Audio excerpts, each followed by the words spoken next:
Former President Goodluck Jonathan replies VP Oshibajo on issues of corruption under his administration and sharing of money. He says it is a lie.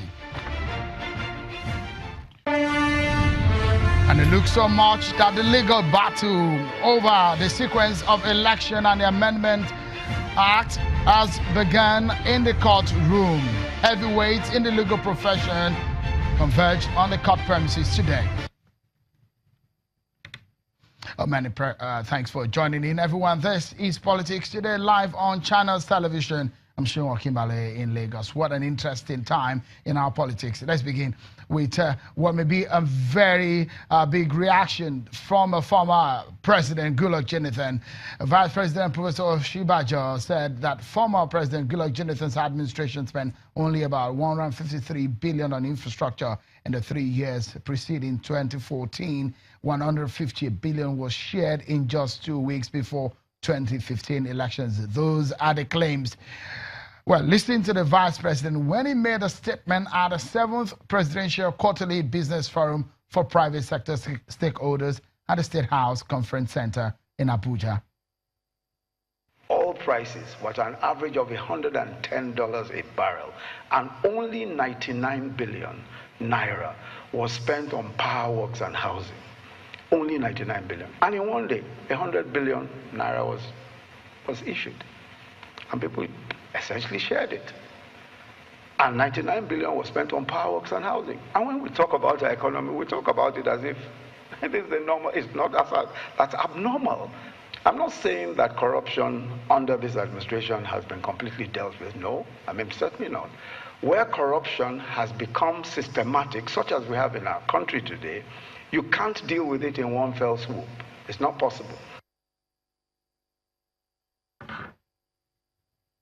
Well, it is weighty allegations, and of course, those being alleged are now fired back. An ex-aide to former President Goodluck Jonathan, Mr. Reno Omokri, says a statement credited to Vice President Yemi Osinbajo is false. He said that in a strongly worded statement he issued earlier. Reno Omokri joins us now from the United States to give his own side of the story as he speaks on behalf of the former President Goodluck Jonathan.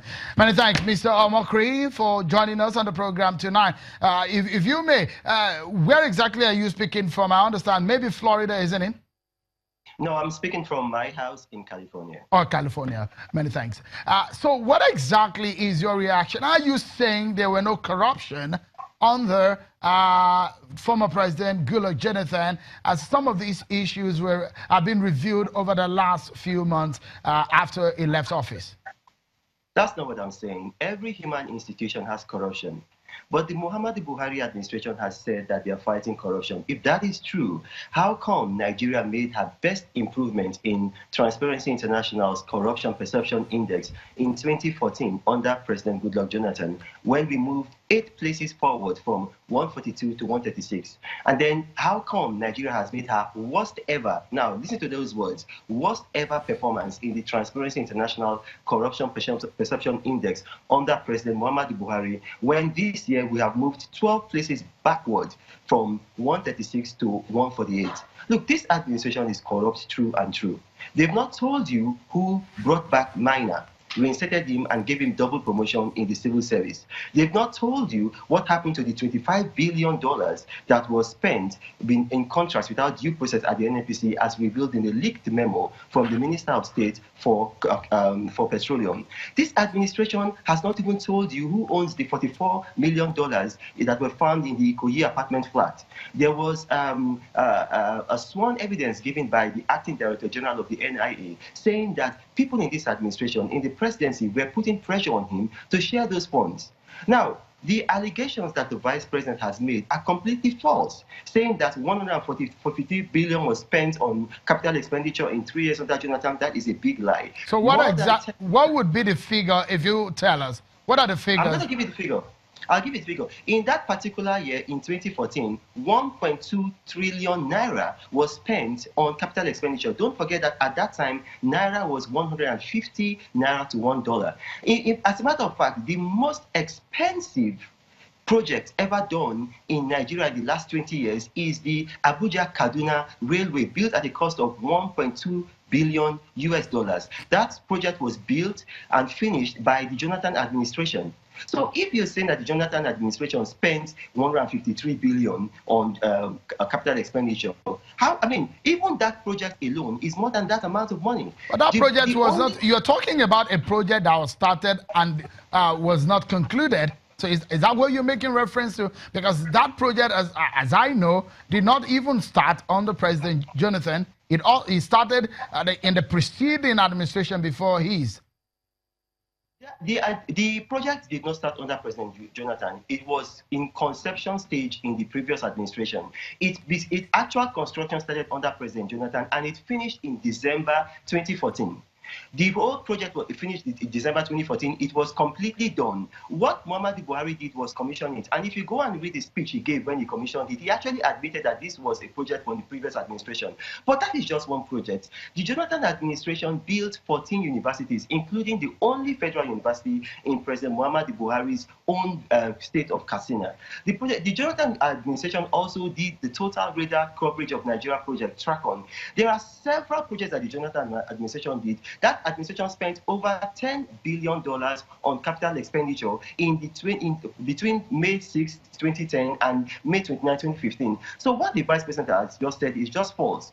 Let's put some perspective to this matter, Mr. Omokri. Okay. There are issues and allegations, claims of the fact that monies were being distributed for elections. True or false? False. I said it in the statement that they are false. The Vice President... You're saying, just a moment, let's put it the issue. Are you saying no money or monies were not distributed for elections in 2015 under the Jonathan administration when it was seeking re-election? Under the Jonathan administration, both the APC and the PDP shared money. You've not answered the question. You're trying to.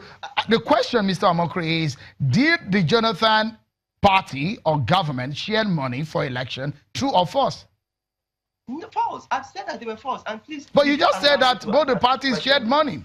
Isn't that what you just said? Will you allow me answer the question? Don't put words into my mouth. I know you're intelligent, but I'm also intelligent. I'm able to speak for myself.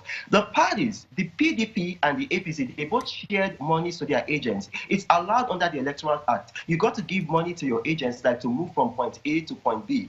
Now, if they're talking about those funds were audited and provided to INEC. But both parties did it, the PDP and the APC. But the Jonathan administration did not share 150 billion naira or any amount of money. Now, the Vice President is a professor of law. I also schooled in England. I read law. There is a statement in law. There's a principle that he who alleges must prove. Now, I'm challenging the Vice President that if this is true, he's in office, he's got the police, he's got the DSS, he's got the NIA. I encourage him to give proof of his allegations. And I know that he can't do so because he has lied. Mr. Omokri, well said, though. Let's anchor on this, and quickly, though. There are people who have entered into plea bargain over issues of allegations relating to the elections of 2015 and what the activities they played and the role they played under the Jonathan party and on behalf of former President Jonathan. These are issues out there. So are you saying that those who have pleaded entered into a plea bargain are saying false, or they're not saying the truth? Listen, I deal in facts. I don't deal in fiction. I don't deal in speculation. That's why my book became a #1 bestseller. What you have just said is false. There has been not one person who has entered into a plea bargain with regards to the 2015 election and saying that they did so under President Jonathan. That's not true. You have had people who were involved in corruption, personal corruption, and they've entered into a plea bargain. It did not have to do with the 2014 election. Now, if you're saying that you had people who entered into a plea bargain from the 2015 election, now we are here in front of about maybe 50 million Nigerians. I encourage you, Shehu, to name one person who did that. All right, because we're out of time, we'll probably do this some other time. We'll bring you so that we can have this debate, perhaps with the other side. But tonight is not a good time. Thank you so much, Mr. Reno Omokri, for your time on the program today. Indeed, we appreciate that.